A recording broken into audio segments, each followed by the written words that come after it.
Merci de prendre le rendez-vous de l'information sur BB24. Voici les titres. L'avancée de la mer devient un problème préoccupant pour l'État béninois et les autorités s'activent pour éviter le pire.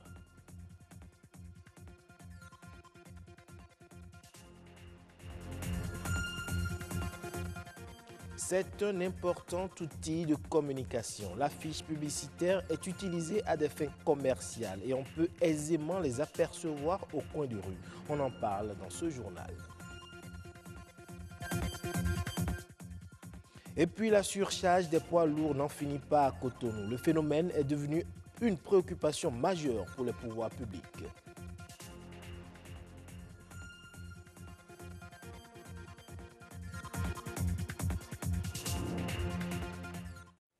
Madame, Monsieur, bonjour. Les acteurs des médias communautaires de l'Atakora sont très impliqués dans la lutte contre l'épidémie du virus Lassa, une action qui entre dans le cadre de la lutte de la mise en œuvre du plan de riposte contre l'épidémie de fièvre hémorragique à virus Lassa dans l'Atakora. 3 cas confirmés et tous décédés ont été enregistrés dans ce département. Selon le chef service de la santé publique, Dr Salifou Sourakatou, la mission de ces acteurs des médias est de dissiper la panique au sein de la population et de sonner l'engagement communautaire à travers des émissions de sensibilisation sur les différents aspects de l'épidémie. L'avancée de la mer est une réalité au Bénin et l'État béninois ne reste pas passif. Des actions sont donc entreprises pour contrer les velléités de l'océan Atlantique. Une équipe de la rédaction de BB24 s'est rendue sur le terrain pour constater le niveau d'avancement de la construction des épis. Reportage. C'est une lutte sans merci entre cette géante à l'allure conquérante et les populations du littoral béninois. L'océan Atlantique avance à grands pas. Pour gagner cette bataille, l'État béninois oppose au flot une défense grâce à une muraille de roc baptisée Épi. Nous sommes ici sur l'un des chantiers à Akpakpa pour constater l'évolution de la construction des épis. L'ouvrage que vous voyez, c'est effectivement l'épi B en cours de réalisation. Les travaux sur cet épi ont démarré en décembre, précisément le 13 décembre. Ces travaux sont prévus pour être réalisés dans le courant de 3 à 4 mois. Il y a environ 160 mètres de construction.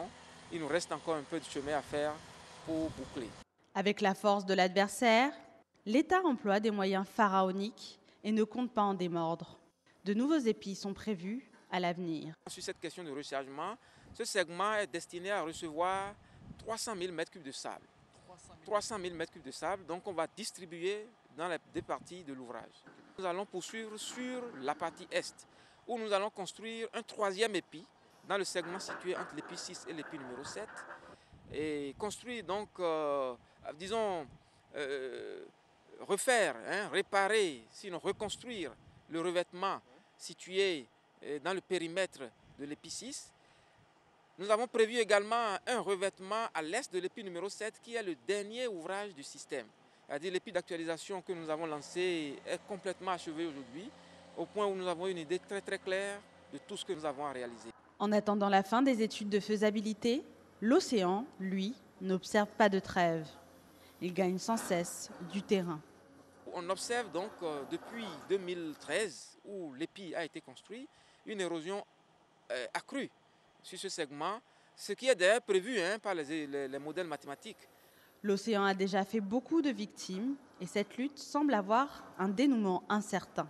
Le moins que l'on puisse souhaiter est que l'intelligence humaine ait raison de la force physique de l'océan. Les affiches publicitaires représentent un important outil de communication. Elles sont utilisées à des fins commerciales, mais aussi communautaires et sociales. Denis Dassondo et Bernard Diobé se sont intéressés au processus de réalisation de ces affiches qui comblent les artères de nos routes. Suivons ensemble.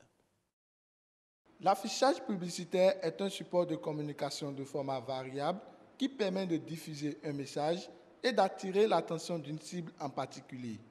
La conception d'une bonne affiche publicitaire implique plusieurs étapes et fait intervenir des spécialistes. Les affiches publicitaires vise 3 choses fondamentalement.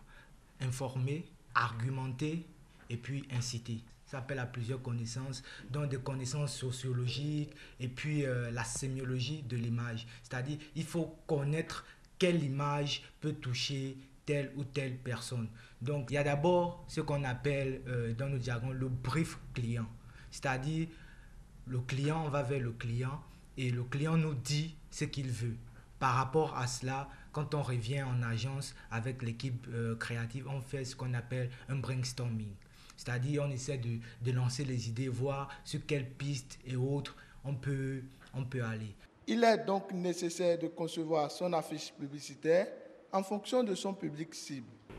Les publics cibles sont vraiment spécifiques par rapport au type de communication.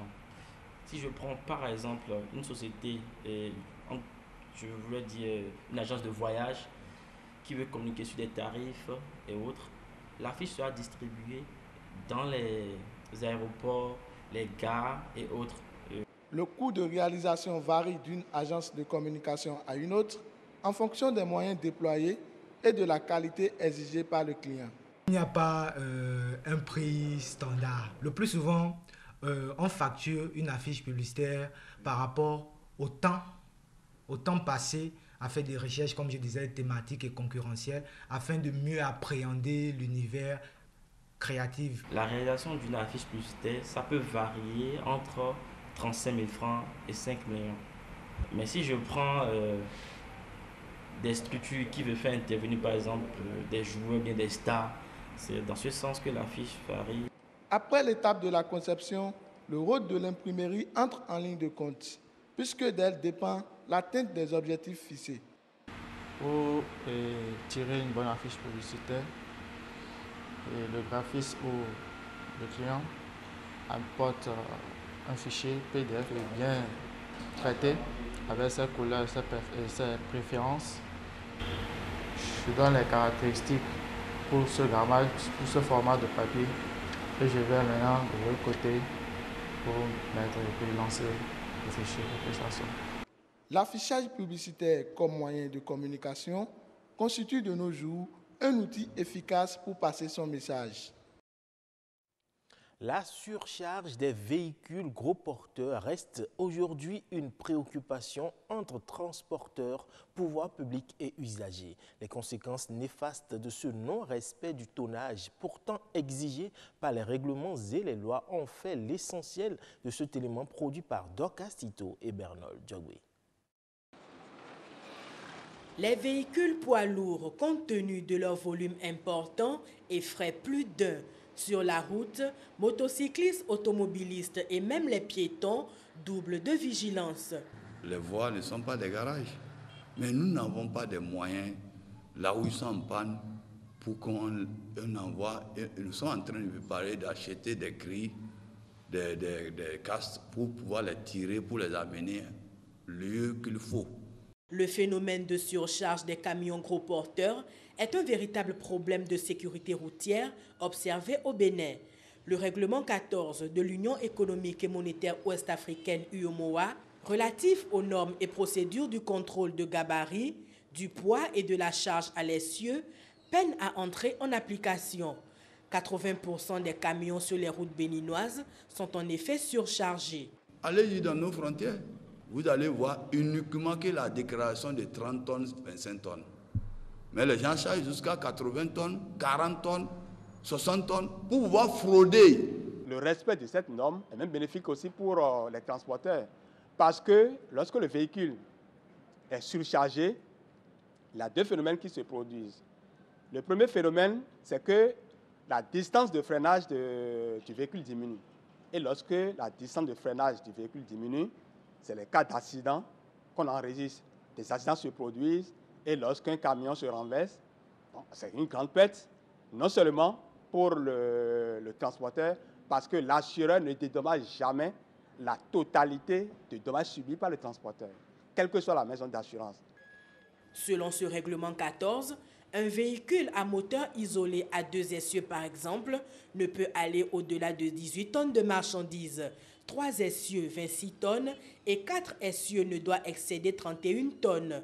L'application rigoureuse du règlement 14 de l'UEMOA devient donc un impératif pour la sécurité nationale.